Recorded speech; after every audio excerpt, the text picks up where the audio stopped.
Hello and welcome to the i3 podcast. My name is Wouter Klein and I'm the Director of Content for the Investment Innovation Institute. For more information about our educational forums for institutional investors, please visit our website at www.i3-invest.com.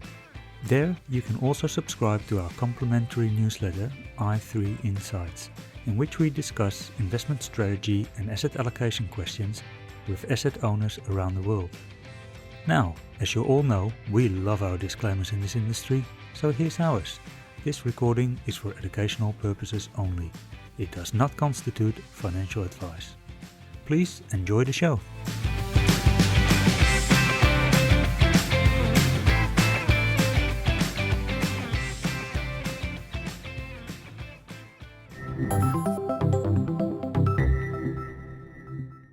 Welcome to the i3 podcast. I'm here today with Ian Patrick, who is the Chief Investment Officer of the Australian Retirement Trust. Ian, welcome to the show. Yeah, thanks, Wouter. Nice of you to have me on. Thanks for making the time. So can we talk a little bit about how it all started and how you came to Australia? Because you're originally from South Africa, and I think in 1999 you joined Mercer. What brought you here? What brought my wife and I here, because we moved together at the time, was a fundamental decision to pursue what we perceived to be a safer lifestyle. Our experience was we'd go overseas on holiday, and we were fortunate to do that from Johannesburg, and you'd notice the difference of not consciously being aware of your surroundings every second of the day. And at that time, I think my wife, whilst she wouldn't have said it, was thinking about starting a family, and safety was quite important to her. And so we made a mutual decision to come to Australia, or to look abroad, and Australia became the obvious choice. Yeah. So why Australia and not any other country? Yeah, it's a good question, because I did possibly have, through my work at that time, better contacts in the US for roles. Lynn wasn't particularly keen on the US, to be frank. And when we looked at the UK, we reached this decision, with apologies to all residents of the UK, that we'd probably be looking for another destination 4 or 5 years in, given the weather. Yes, well, being Dutch, I know all about the weather. I'm enjoying it much more here. So you spent then 3 years with Mercer, and after that you joined JANA, where you spent a significant time. I think it was almost more than 13 years, and basically climbing up from consultant to become the Chief Executive Officer. How did that journey sort of develop? As I have experienced careers in general, it's a case of utilising the opportunities you have and the exposures you have, and ensuring that you make the most of those and deliver, let's call it honestly and authentically, although those are both somewhat overused words, to that opportunity. And then I've been fortunate enough that good organisations allow doors to open for you. And so the move at JANA was a combination of the leadership at the time recognising perhaps what I had to offer, and some good clients who obviously supported my efforts in working for them in spreading the word. Yeah. So from a chief executive role now to a chief investment role, or when you joined Sunsuper, the predecessor of Australian Retirement Trust, what sort of prompted that move? Was there a desire to get back into investments more? It was possibly two primary things. One was a desire to get closer to the end customer. Now, that sounds a little bit odd, but when you are advising owners of assets, you're one step removed from the actual end beneficiary of the advice you're giving.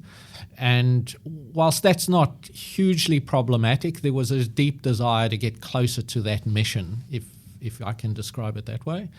And then the second aspect was to focus on a single investment challenge. That was probably the harder decision to make, because one of the great things about being in consulting is that you have a multitude of investment challenges to think through and provide advice in relation to. I felt that was always a little bit of 2 layers deep in the onion, not all the way to the core, and I was feeling a need to get a little bit closer to the core. So it's also a sort of an element where you all play for the same team in there? It is, although I would never, in saying that, undermine how cohesive and focused the JANA team was. The broad objective of delivering well to a whole host of beneficiaries, whether they be super or charity or other forms of beneficiaries, that was always very central at JANA. So I wouldn't remove the cohesiveness of the team. Fair enough. So Australian Retirement Trust is still more or less in the midst of the merger between QSuper and Sunsuper. We spoke a little bit in the past for an article about some of the areas where you can see some efficiencies. I think there was some in Australian equity, some in more sustainable investment type of thing. But where are you in terms of the merger? What is sort of the main things that are left to do? There's always stuff left to do, which is the challenging part, I think, of a big organisation that needs to regularly or continuously learn and evolve. But in terms of the merger specifically, the path to integration and true unification of one art has a whole host of issues along the way, some quite soft and some quite hard. And in terms of objective issues, getting to one custodian is absolutely key, because it enables a whole host of other achievements, including, for instance, the harmonisation of the investment menu, the combination of the underlying pools of real estate and infrastructure and private equity assets, efficiencies in unit pricing and middle office processing. All kinds of things flow from that. So we will get to it in 2023, and it will be quite transformative in the sense of liberating processes and policies, truly moving from a number of twos to one. On the softer side, fully integrating a team takes time. Yeah. Cultures are important and have been instrumental in delivering success. And whilst nobody would hold any doubt that we need to arrive at an art culture, not one of the heritage cultures, those changes take time, and they take time when you're in different geographies. They take time when you're running those legacy setups of 2 custodians, etc.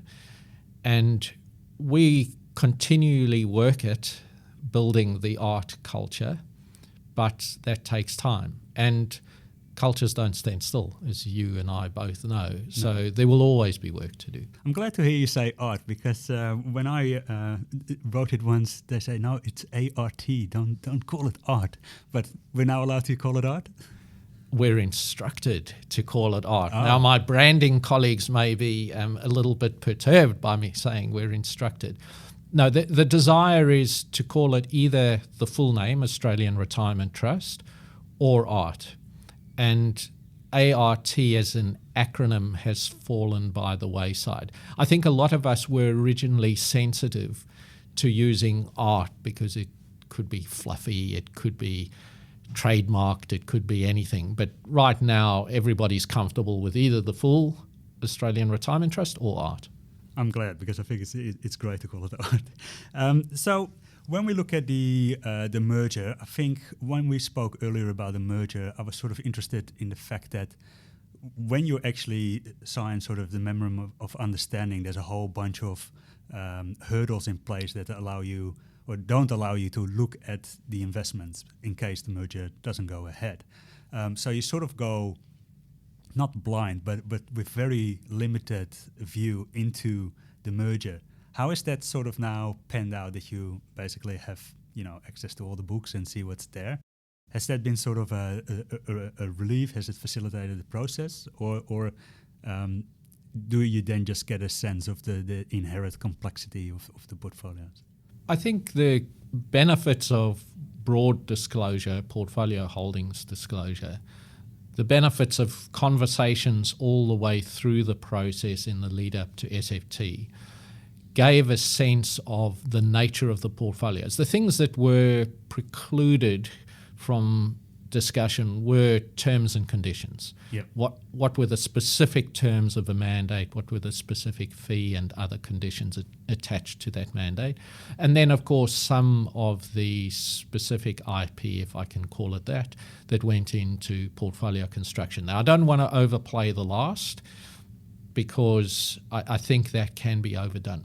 So there was a very good sense of the respective portfolios, and there had been work done on assessing the investment due diligence and operational due diligence processes followed by each organisation, so that the respective boards of trustees could get a level of comfort with the fact that they were joining an organisation that had stewarded its investments well and had fulfilled all the required, let's call it, processes of a large organisation. So once we came to the merger date on the 28th of February, there weren't fundamental issues to learn. The passage from there was much more about thinking through the longer term, let's call it 3-year pathway to harmonising underlying portfolios. How do you bring together two infrastructure portfolios that had different objectives, different portfolio construction overlays, and do it in a way that harnessed the benefits of both portfolios for all future members, but that the points of transition were done in an equitable and transparent way to all layers of governance, because it's not only the members' best interests at the point of merger, it's members' best interests at all future stages as you start to integrate. So those have been the bigger considerations, arriving at the harmonised strategy, thinking through the transition elements to that harmonised strategy and the like. And it's also well known that QSuper had in the beginning, a bit of a different investment approach. It's been called risk parity, although I don't think they used that term, compared to Sunsuper's approach. And at the same time, we've seen sort of this big change in the investment environment with where rates are going. Can you tell me a little bit about how those two different philosophies align? Align is an interesting word from the point of view that it could imply directly equivalent or similar. And the way that it's been approached in art since pre-merger has been to determine a common philosophy. So very early on, the board decided to establish a common investment philosophy. How it plays out in practice is that there are a number of investment principles. There's some core investment principles, there's some member principles, and then there's some business principles. And those come together as the investment philosophy. Those guide whichever approach is being exercised at any one point in time. And what is then core to exercise of the approach is two things. One is to reflect the characteristics of the cohorts for which the products that using a particular approach support. And the second is to ensure that any transition to or any modification of the approach is both communicated well to those making the decisions, the board and the investment committee, and particularly to the members. I'm a big believer that there's no one solution to any investment problem. What the risk-balanced approach, as it's referred to, has sought to do is establish a portfolio that will deliver the return objective over time, but do so in a way where drawdowns in equity market downturns are reduced or minimised so that the member gets an overall smoother ride, lower volatility of outcomes through time. The converse, the approach that is more peer aware, I think you'd call it, is to build a portfolio that will maintain healthy peer relative returns through a normal cycle, 5 to 7 years. And in so doing, it is not going to run the differentiated portfolio construction that the risk-balanced approach will. But both reflect the philosophy of diversification, particularly through meaningful allocations to unlisted assets, the integration of ESG, given that we're firm believers that sustainable practices will enhance future returns and manage risk, and last but not least, that risk management can be both return enhancing and downside reducing, and all portfolio construction reflects that. So you're sort of hashing out a common philosophy in terms of the investments, and at the same time we've got sort of this regulatory drive going on where your super comes in, there's a performance test that comes in. Did that sort of throw a spanner in the works, or is there just one more thing that you take along in the process? I think it's much more of the latter. I think it's one more thing you take along in the process. I am a firm believer that at the end of the day, the performance test has thrown a spotlight on active risk management, fundamentally enhancing the considerations for active risk management is a good thing. How one incorporates that into portfolio construction decisions with all the other objectives or constraints that sit alongside it, everything from being cost efficient to delivering a real return objective, maybe a peer aware objective, all of those things should triangulate and end up with a portfolio where the extent of active risk aims to deliver on those objectives, but also is taken in a way that is conscious of a series of risks, one of which is quite substantial in that failing the performance test is almost an existential question. So you cannot wish it away. It is there. And I think all of us being held to account on some measure of performance is a no-brainer. We are stewarding members' money at the end of the day.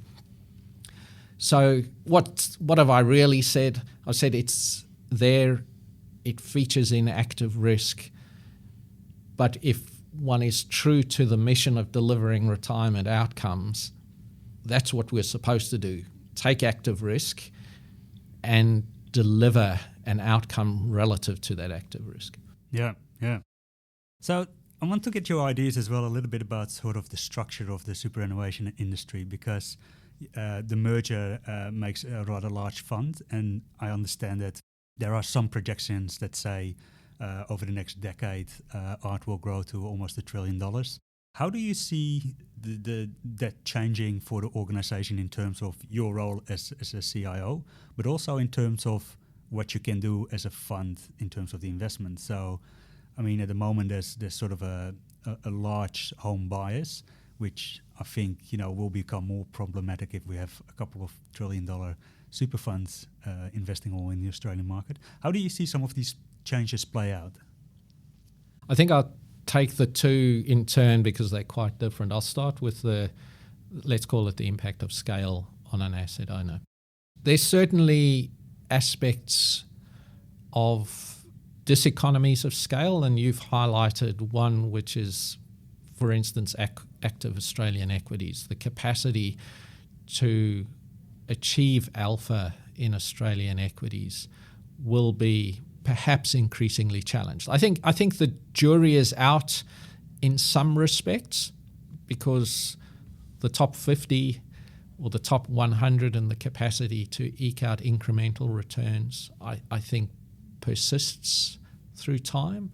But certainly in small caps, the capacity to gain an exposure that will be meaningful to the fund in terms of access to alpha. That will be challenged through time, I believe. So there are diseconomies of scale.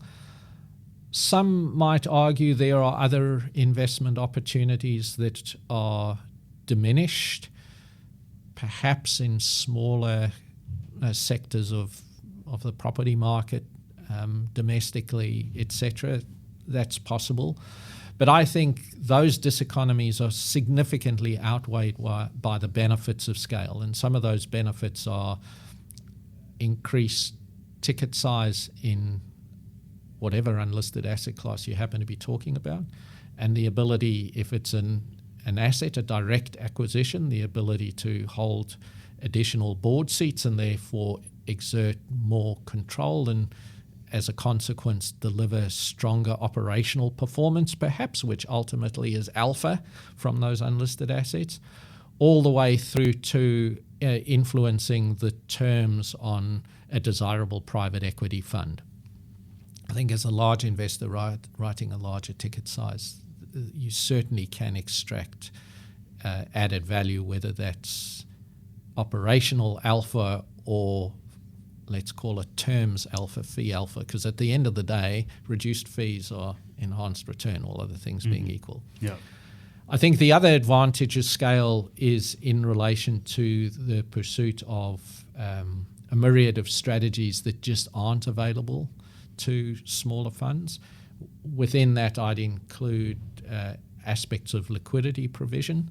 At the end of the day, we can be meaningful liquidity providers in times of tight liquidity to everybody from a bank to another asset owner who doesn't have the long-term surety of a contribution flow, and that offers advantages.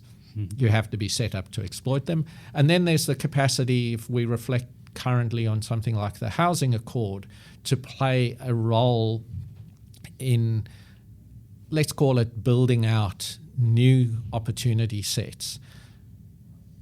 You have to have scale and presence to influence the manner in which those arrangements are stood up, whether it's equity or debt, what kind of protections are provided through risk sharing, etc., etc. If you're not big and you don't have a seat at the table, that doesn't transpire. So I think the economies of scale, or the advantages of scale, outweigh the diseconomies. That's the, let's call it, size from a fund point of view. From a CIO point of view, I think it's largely that CIOs become more and more like the CEO of an investment management business. The capacity for a CIO to directly influence investment decisions other than through driving really effective team governance, I think is one of the things that's lost. A small team in a medium-sized fund of 10 or 15 people, the CIO can be directionally and directly influential in investment decisions. I think in a large fund that becomes less and less true.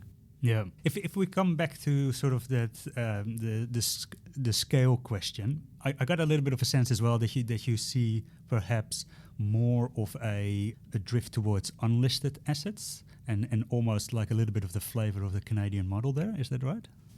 That's an interesting question. I don't think it tends to the Canadian model, and the primary reason is, however well we do live in an environment where members have the choice to either switch between options overnight or alternatively move their money to an alternative fund overnight.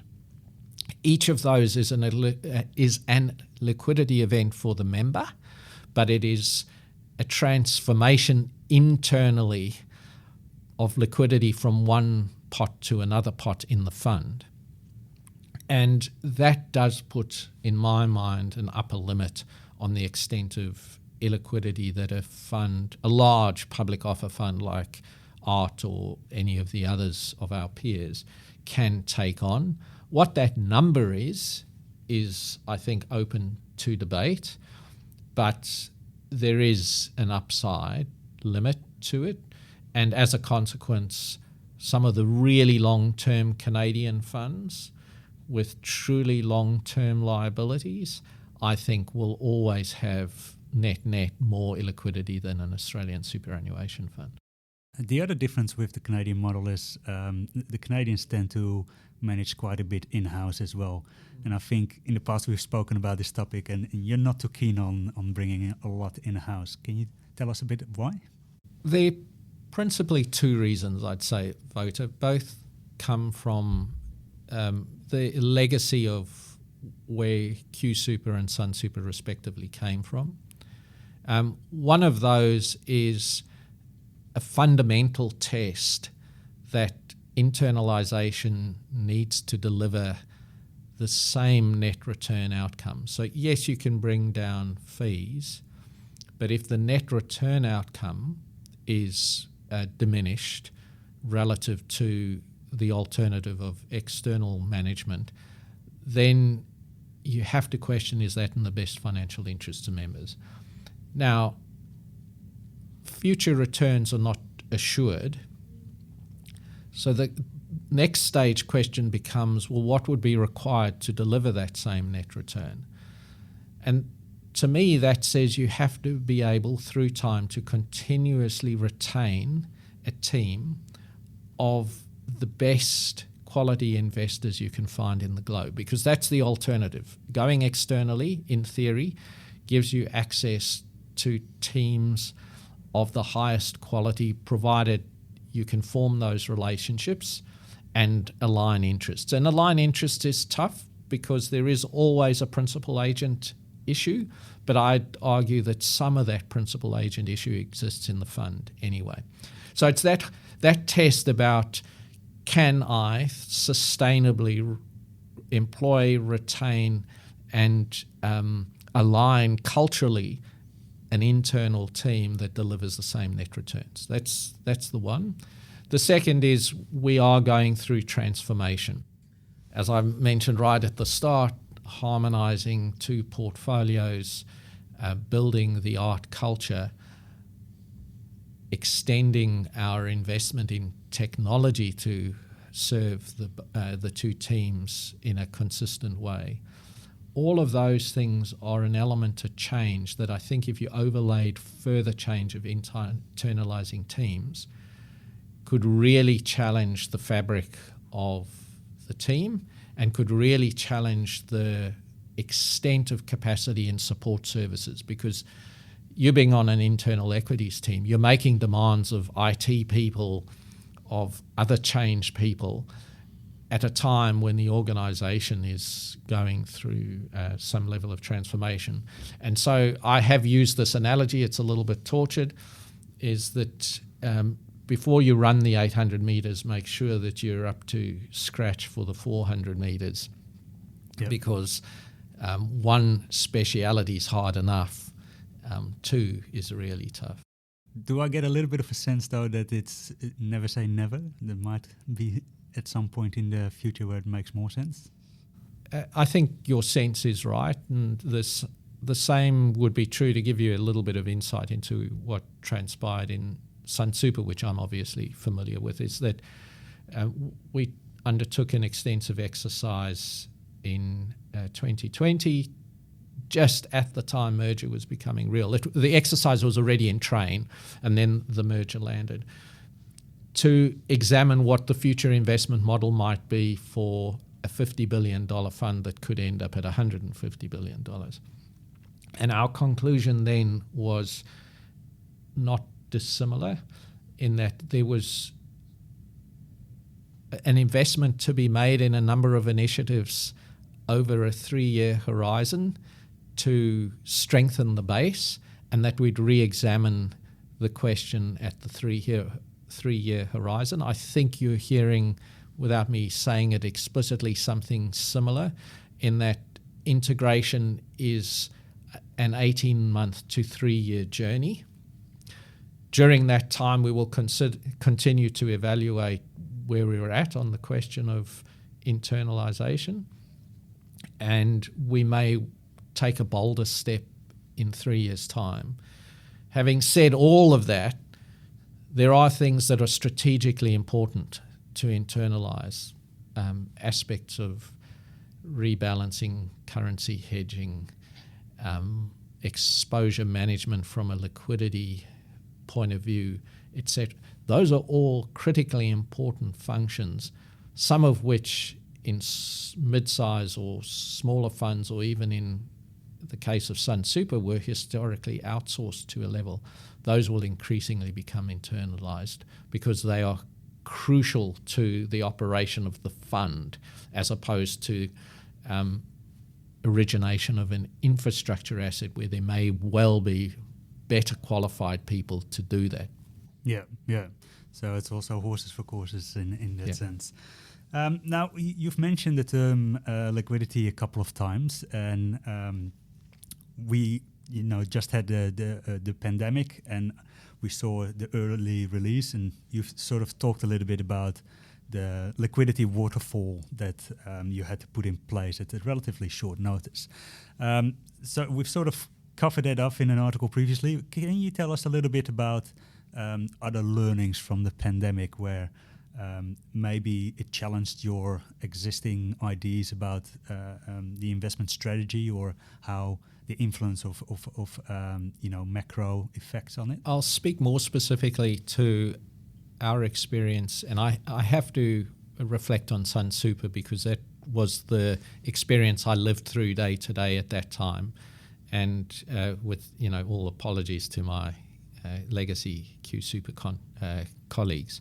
The thing that particularly stood out for us in that period was how all strategies correlated poorly. And that is, there was no contribution, a diversifying contribution from alpha in any of the asset classes. Alpha was correlated with markets. There was no defensiveness in our unlisted assets, which had typically been defensive in the face of a downturn. Now, that's hardly surprising given the nature of the economic full stop that was put on a range of sectors at that particular point in time. But notwithstanding that, it does cause you to look at the range of scenarios that you take into account in evaluating a strategy, and expand that range of scenarios to more extreme events like the entire shutdown of the transport industry for a short period and the impact that that has, yes, particularly immediately, but then over the intermediate term.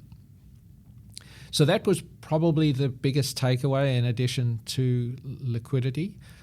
It did cause us at the time to reevaluate the scenarios, reevaluate the role of both sovereign bonds and currency in terms of defensive exposures.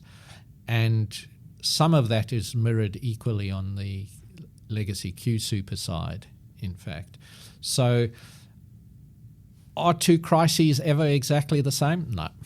But will those lessons stand us in good stead? Absolutely. And particularly we think the changes we made to portfolios around fixed interest or more sovereign fixed interest, or more generally defensive exposures, were proven to be beneficial in the most recent concerns around inflation. Yeah. I want to finish up with looking a little bit at the energy transition and decarbonisation. It's a big theme you hear a lot about, but I know that when I was still Sunsuper, you've put some benchmarks in place that were low carbon benchmarks, and so you sort of started that move towards lower carbon portfolios. At the same time, we sort of saw this year with the invasion of Ukraine that the energy sector came back, which, saw value come back, and that's sort of opposite towards the decarbonisation trend. How do you look sort of at this topic now? Are you aware of sort of the skews that decarbonisation can bring to a portfolio, or do you look at more as, well, this is a long-term trend, a path that we set upon, and these are just blips along the way? Blips might be slightly understating it from my perspective, but I think the point that you're making there is that within the transition, it will not be linear, and we will have periods where carbon emissions could go up in the portfolio and in the real world, but that fundamentally we're on a pathway to transition. As tricky as COP27 was, and as astounding as it may be right now that corporates seem to be doing more than governments, and I hesitate to say that at some level, but that's the way it would be. It's not linear, but we're on the transition to a lower emission world, and so portfolios should align with that. But I'll add that it's not only sufficient for portfolios to align with a predicted pathway. That will take us to a point that's aligned with general, let's call it economy-wide emissions. Most would recognise that's not sufficient and that more needs to be done around real-world emissions. And so investing more proactively in the transition, including solutions for a lower carbon environment, I think will become increasingly important, and that will increase active risk relative to market-defined benchmarks, because the market will move at the market's pace to lower carbon, but portfolios will need to move somewhat more aggressively if we're genuinely going to achieve our targets, not only through offsets. Yeah, for sure. Well, Ian, thank you very much for your time. It was great having you on the show. Yeah, thanks very much, Wouter. It's been good to talk to you. Thank you for listening to the i3 podcast. For more information, please visit www.i3-invest.com. Thank you very much.